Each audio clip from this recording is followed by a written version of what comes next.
నమస్తే, welcome to Suman TV. నోటి పరిశుభ్రత సరిగ్గా లేకపోవటం, ఇతరత్ర ఇన్ఫెక్షన్ల వల్ల మనకి చిగుళ్ళ సమస్యలు అనేవి వస్తాయి. చిగుళ్ళ సమస్యలు వస్తే మన దంతాలు కూడా ఆటోమేటిక్గా పాడైపోతూ ఉంటాయి. అయితే ఈ చిగుళ్ళ సమస్యలకి లేటెస్ట్గా మనకు అందుబాటులో వచ్చినటువంటి ఈ లేజర్ ట్రీట్మెంట్ వల్ల ఎలాంటి బెనిఫిట్స్ ఉన్నాయి, ఈ విషయాన్ని తెలియజేసేందుకు మనతో పాటు ఉన్నారు ఎఫ్ఎంఎస్ ఇంటర్నేషనల్ డెంటల్ సెంటర్ నుంచి పెరియోడాంటిస్ట్ డాక్టర్ అరవింద గారు. Hello ma'am. హలో సుజిత గారు, నమస్తే. నమస్తే మ్యామ్. చిగుళ్ళ సమస్యల విషయానికి వస్తే ఈ చిగుళ్ళ సమస్యలు అనేవి ఎన్ని రకాలుగా ఉంటాయి?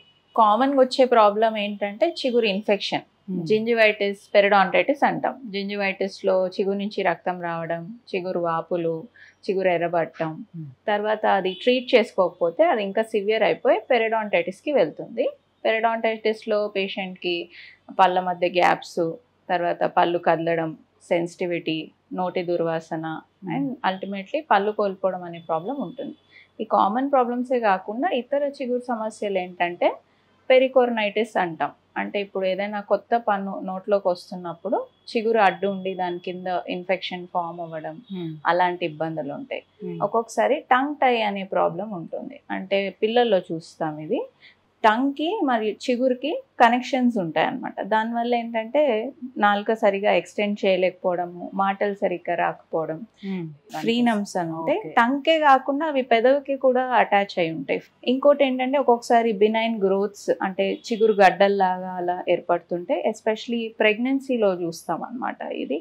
మ్యామ్, ఇప్పుడు మీరు చెప్పినటువంటి ఈ చిగుళ్ళ సమస్యలన్నిటి కూడా ఎటువంటి చికిత్సలు అందుబాటులో ఉన్నాయి?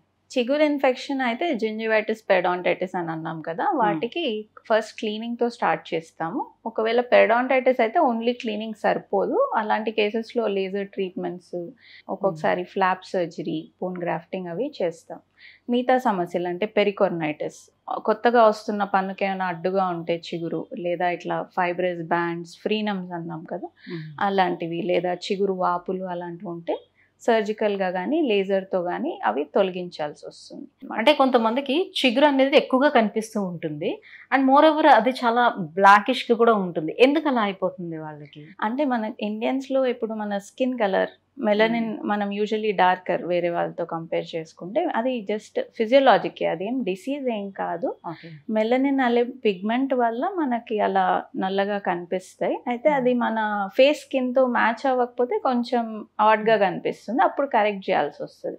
అప్పుడు ఏం చేస్తామంటే చిగురు పైన పొర అనేది తొలగిస్తాం. దాంతో కొంచెం చిగురు కొత్తగా మళ్ళీ ఫామ్ అయినప్పుడు పింక్గా టర్న్ అవుతుంది. అప్పుడు పేషెంట్కి కాస్మెటిక్గా కొంచెం బెటర్ ఉంటుంది. ఇట్లాంటి కాస్మెటిక్ ప్రాబ్లమ్స్, ఒక్కొక్కసారి గమ్మీ స్మైల్ అంటాం. అంటే నవ్వినప్పుడు చిగురు ఎక్కువగా కనిపించడం, పన్ను పరిమాణం అనేది తక్కువగా కనిపిస్తూ ఉంటుంది. జింజైవల్ కాంటూరింగ్ అంటాం. ఎక్కువగా ఉన్న చిగురుని కట్ చేసి కొంచెం షేపింగ్ లాగా చేస్తాం. సో ఈ చిగురు కట్ చేసే దగ్గర మనం ఐదర్ సర్జికల్గా బ్లేడ్స్ తోటి చేయొచ్చు, లేకపోతే లేజర్ ట్రీట్మెంట్స్తో కూడా చేసుకోవచ్చు. సో ఇంతకుముందు మీరు ట్రీట్మెంట్స్లో భాగంగా చెప్పారు లెనాప్ అని. సో అంటే ఏంటి ఆ లెనాప్ ట్రీట్మెంట్, ఎలా ఉంటుంది అండ్ లేజర్ చికిత్స వల్ల కూడా ఎలాంటి బెనిఫిట్స్ ఉంటాయి మనకి? లెనాప్ అండర్స్టాండ్ చేసుకోవాలంటే ఫస్ట్ మనం లేజర్లో టైప్స్ ఏంటి అనేది చూసుకోవాలి. ఏ టిష్యూస్ని ట్రీట్ చేస్తున్నాం అనే దాన్ని బట్టి రెండు రకాల లేజర్స్ ఉంటాయి. Soft tissue lasers, hard tissue lasers. Soft tissue లేజర్స్లో డయోడ్, ఎన్డియాగ్ ఇట్లాంటి లేజర్స్ ఉంటాయి. ఓకే, దీంతో సాఫ్ట్ టిష్యూ ప్రొసీజర్స్ చేయొచ్చు. అంటే చిగురు ఇన్ఫెక్షన్ సంబంధిత ప్రొసీజర్స్, లెనాప్, లేదా లేజర్ డిస్ఇన్ఫెక్షన్ అంటాము, పాకెట్ డిస్ఇన్ఫెక్షన్ అలాంటివి, లేదా చిగురు కట్ చేసుకోవడం, కొత్తగా వచ్చే పన్ను చుట్టూ కానీ, లేకపోతే ఈ ఫ్రీనమ్స్ అన్నాను కదా బ్యాండ్స్, అవి కట్ చేసుకోవడానికి ఫ్రీనెక్టమీ అనే ప్రొసీజర్ చేసుకోవచ్చు. దెన్ ఏదైనా గ్రోత్స్ ఉన్న చిగురులో గ్రోత్స్ ఏమైనా ఉన్నా అది రిమూవ్ చేసుకోవచ్చు ఈ లేజర్స్తో.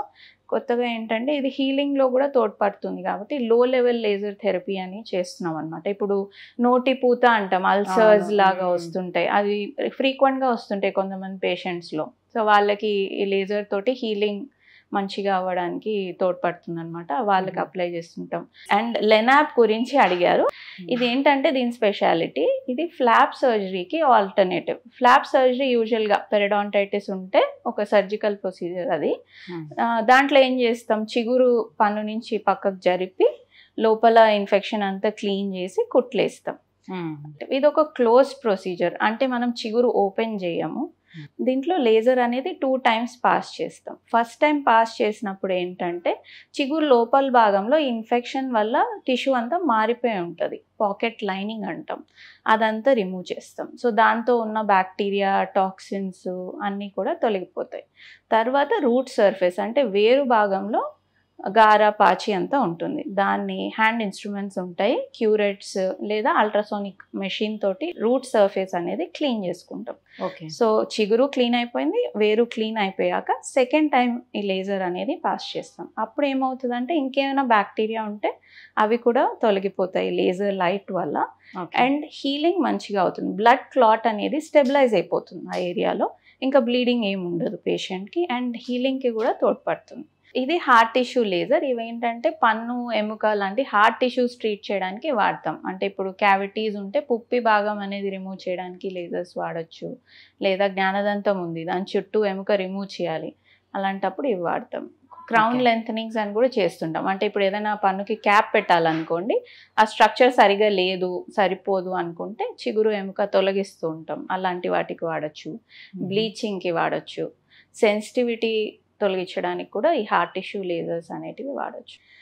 లేజర్ తోటి అడ్వాంటేజెస్ అడిగారు as compare to regular procedure. ఇది లెస్ ఇన్వేజివ్, అంటే మనం బ్లేడ్స్ వాడము ఇక్కడ కట్ చేయడానికి, అండ్ నీడిల్స్ అంటే మామూలు ఫ్లాప్ సర్జరీకి ఇంజెక్షన్తో అనస్థీషియా ఇవ్వాల్సి వస్తుంది. లేజర్ ప్రొసీజర్స్తో మైల్డ్ అనస్థీషియా అంటే ఎల్ఏ జెల్ కానీ స్ప్రే కానీ వాడుకుంటే సరిపోతుంది మోస్ట్ ఆఫ్ ద కేసెస్లో.